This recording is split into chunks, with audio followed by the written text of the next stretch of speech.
In this video, I'm going to show you how to make a pitcher on the pottery wheel. I have about 2.5 pounds of clay here, maybe 3, I don't know, somewhere between probably 2 and 3 pounds of clay, if I'm just guesstimating. And you can do this with either a lot of clay, or you can do this with a really small amount of clay. So if you want this to be a pitcher for the table, or if you want it to be a pitcher for milk that you would use with coffee and creamer, things like that, you can do that as well. All the principles are pretty much the same. But when it comes to a pitcher, you want to make sure that you have thrown this really thin because it's going to be filled with water. So just like a cup is filled with water and you want it to be a good weight in your hand prior to using it, you want the pitcher to feel like it's got a good weight in your hand prior to using it. So I've grabbed my clay, I've wedged it out, and we're just going to center it and get it started here. Okay, so I'm going to slap it to try to center it a little bit more than it would be if I just threw it in the middle. I have a video on centering, so I'll link that in the description below. So if you're interested in seeing that, you can. We're just going to center this, cone it up, cone it down a few times.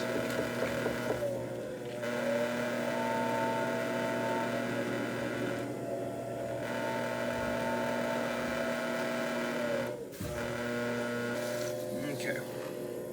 We're going to make a well in the bottom.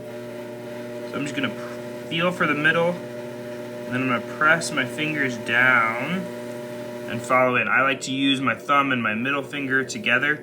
I'm going to make sure that my elbows are anchored onto my thighs. All right.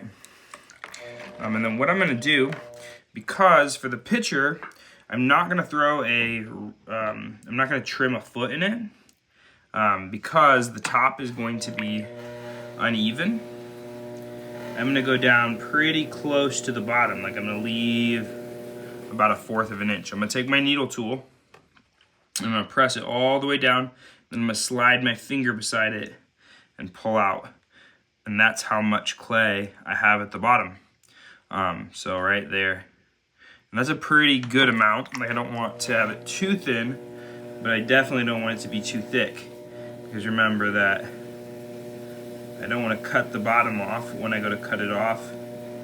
But I also don't want it to be too heavy, because when I go to fill it up with water later, that'll be a problem. Okay, so I'm going to make this fairly wide. Again, we're going to compress the bottom like so. Just my thumb, flattening it out, making it even. Okay, but compressing that base too, so that I don't get S-cracks later on. Alright, if you leave the bottom uncompressed, you can get S-cracks in your pots. And that's sometimes what happens when the base is a little bit wider. Alright, so I like to try to make it even, but also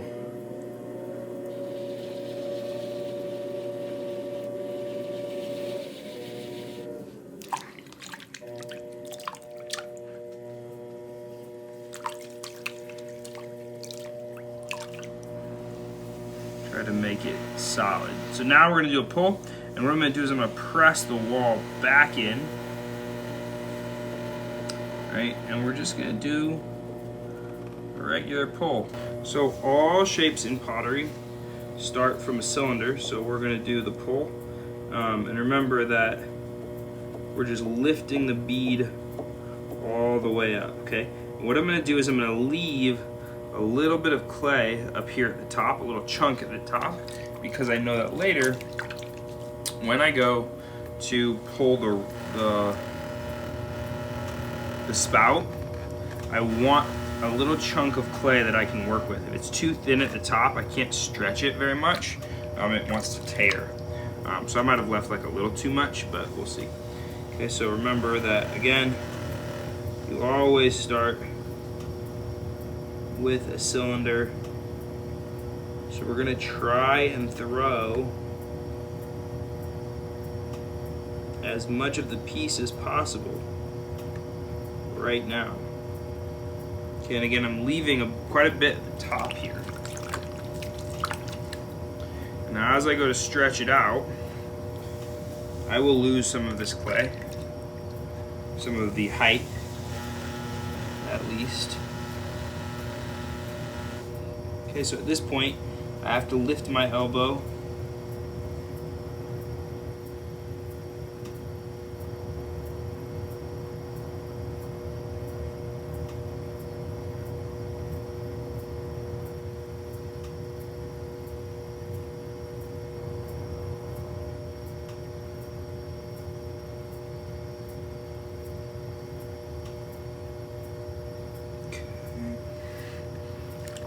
And I think that's pretty good.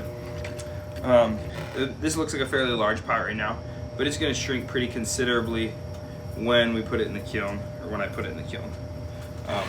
So after the glaze fire, it'll shrink. So what I'm going to do is I'm just going to give it some shape and kind of bow it out. And I use the rib to shape it.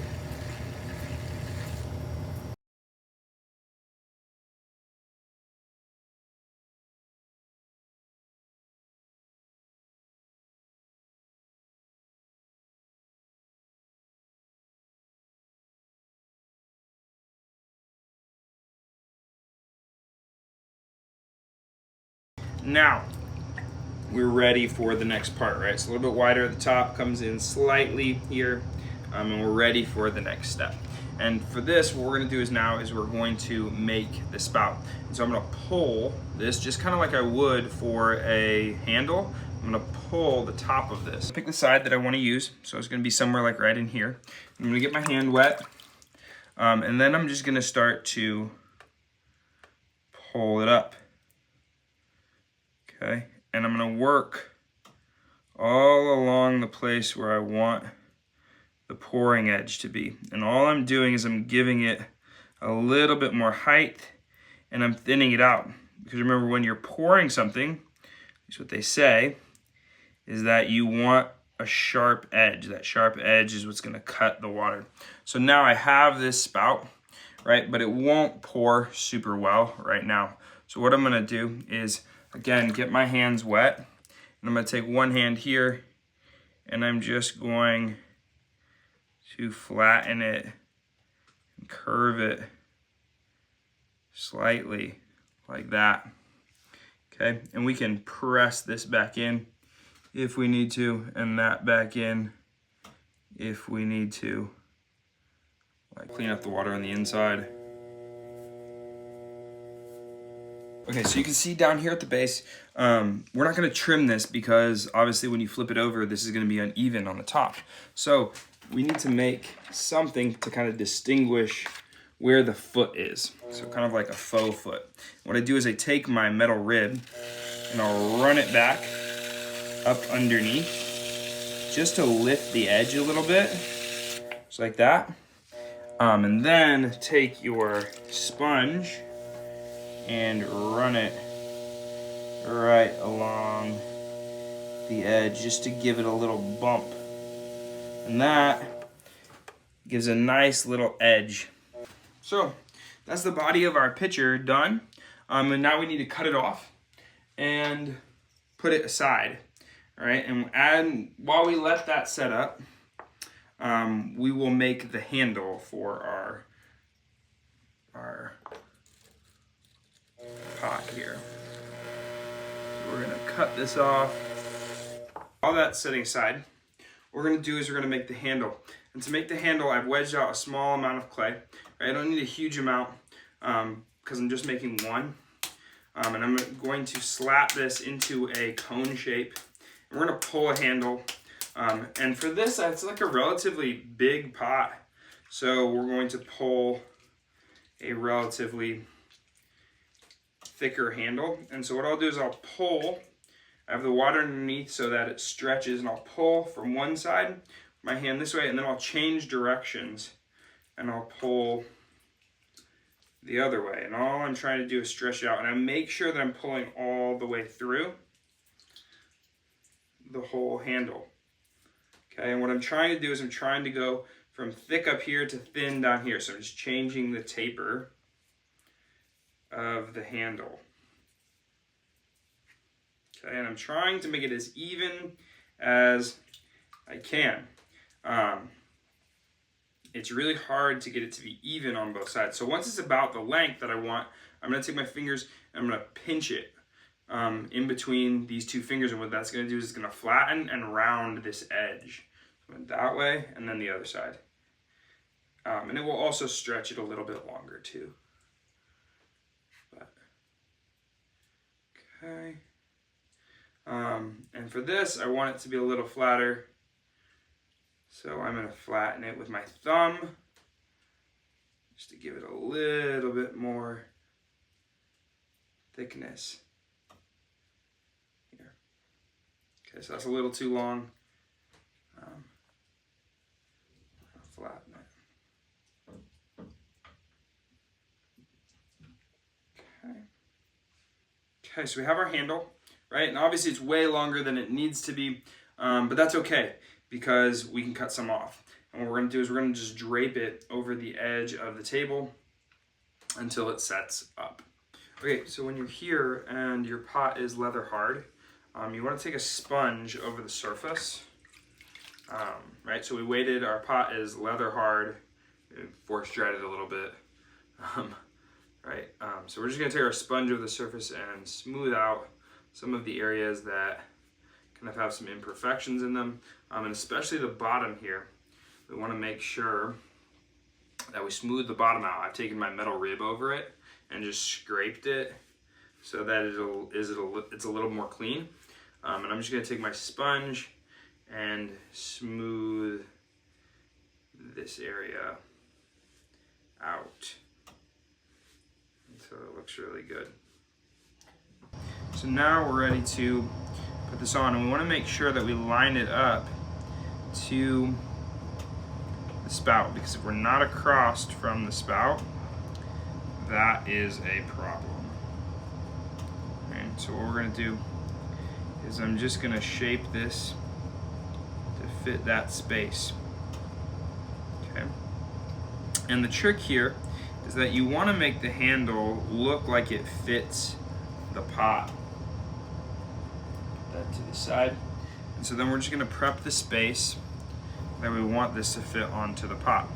So I know somewhere we'll mark it. Somewhere like right there. So maybe there. And maybe a little bit over.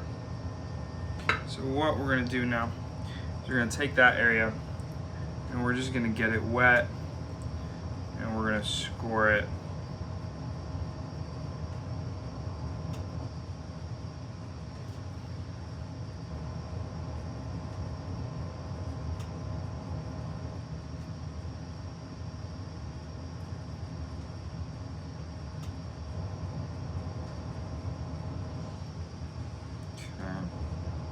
Press it onto the surface.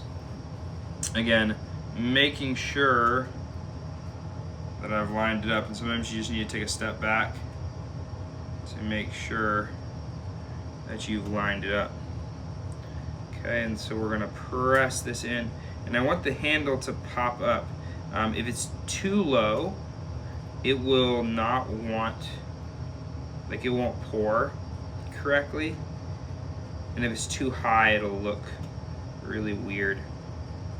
So it needs to be kind of at just the right spot. So now when we're ready, it looks like it's lined up, it looks like it's even, and it looks like it has the shape that we want it to have. I'm just gonna mark it here so I can know where I want it to be.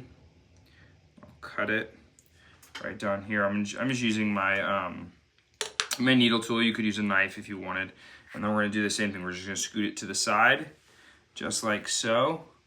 And I'm gonna get it wet. And I find that I don't need as much water or scoring and slipping at the bottom than I do at the top. That's usually the part that has the most problems. Okay, so now what I'm gonna do is I'm gonna take that and I'm just gonna press it in. And most of the time, if you're able to support from the inside, that's the best thing to do. So support from the inside and then press on the outside. Okay, and it looks like our handle is fairly well lined up to our spout. Yeah, so again, not perfect. So we're just gonna clean up that edge by feathering it out, pressing it in, and feathering it out. And there you have it, a pitcher for pouring drinks, water, whatever. Again, you can scale this to be smaller or larger, however you want. All right, thanks so much for watching, and I'll see you guys in the next video. Peace.